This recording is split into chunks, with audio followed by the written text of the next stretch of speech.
Most Republicans think Donald Trump is a person of faith. We asked why. Deseret News. Most Republican voters consider former President Donald Trump to be a person of faith, putting him ahead of other more vocally religious individuals, like his former Vice President Mike Pence, according to a national poll conducted by Harris X for the Deseret News. Registered voters were asked whether they considered a list of political figures to be people of faith, including Trump, President Joe Biden, former Vice President Mike Pence and Utah Republican Sen. Mitt Romney. Trump was the top CH. Below are your comments. Republicans believe Trump is a person of faith due to his statements.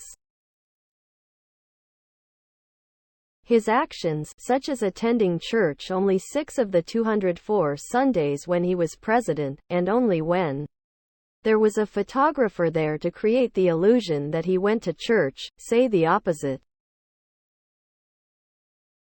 What's that saying? Actions S. I live in Texas and this article failed to mention that almost every Sunday in white Protestant churches across the South, the pastor still mentions Trump in his sermon or in prayer. IDK to what degree they do that in other regions, but I would bet it happens a lot, and that is why many Republicans be. When are we going to wake up in our country? Supreme Court justices are not supposed to have personal opinions or ideologies. Their only job is to interpret the Constitution and determine whether the findings are legal or not. Packing the court with conservatives or liberals to shape a cultural age. At President Bush's funeral, Trump did not know the words to the Lord's Prayer and could not participate in any of the traditional Christian hymns during the service. Once asked for his favorite, inspiring Bible passage, he couldn't quote a single one. Oh, he did hold a Bible upside down during. Apparently at least 50% of the Repubs polled in this article were the 1%ers. 54% of them said Trump cares about people like me. Trump only cares about Trump and what others can do for him. Next news.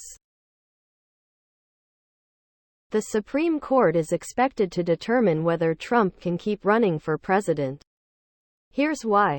Associated Press. The U.S. Supreme Court is expected to determine whether former President Donald Trump can keep running for the White House. Trump on Wednesday appealed a ruling from the Colorado Supreme Court that he's ineligible for the presidency because he violated a rarely used constitutional prohibition on those who hold office having engaged in insurrection. Whatever the Supreme Court decides applies to Colorado will apply to other 49 states, including Maine. Below are your comments. Despite Trump hand-picking 3 of the sitting Supreme Court justices, the court still unanimously rejected both of Trump's 2020 election challenges. Anyone expecting partisan loyalty from the conservatives on the court is going to be disappointed. I have had a very hard time finding the actual filing for Trump to the SC. Trump is not a party to the Anderson v. Griswold case, and as such can only appeal as a third-party intervener. Interested party. As such, the SC could easily just decide not to hear the case as the principals, the state. This should be fun.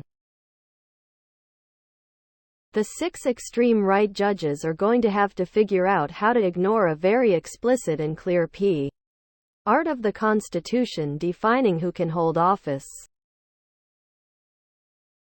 If someone has taken an oath to support and defend the Constitution and then engages in insurrection or rebellion, they may.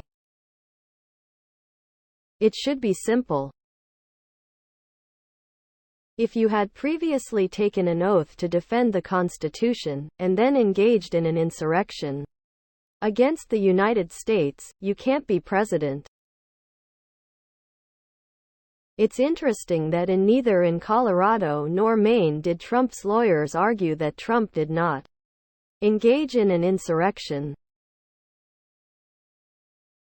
Trump is the start. He's the first person in our electoral history to refuse to accept the results of an election. No evidence has been produced to contradict that.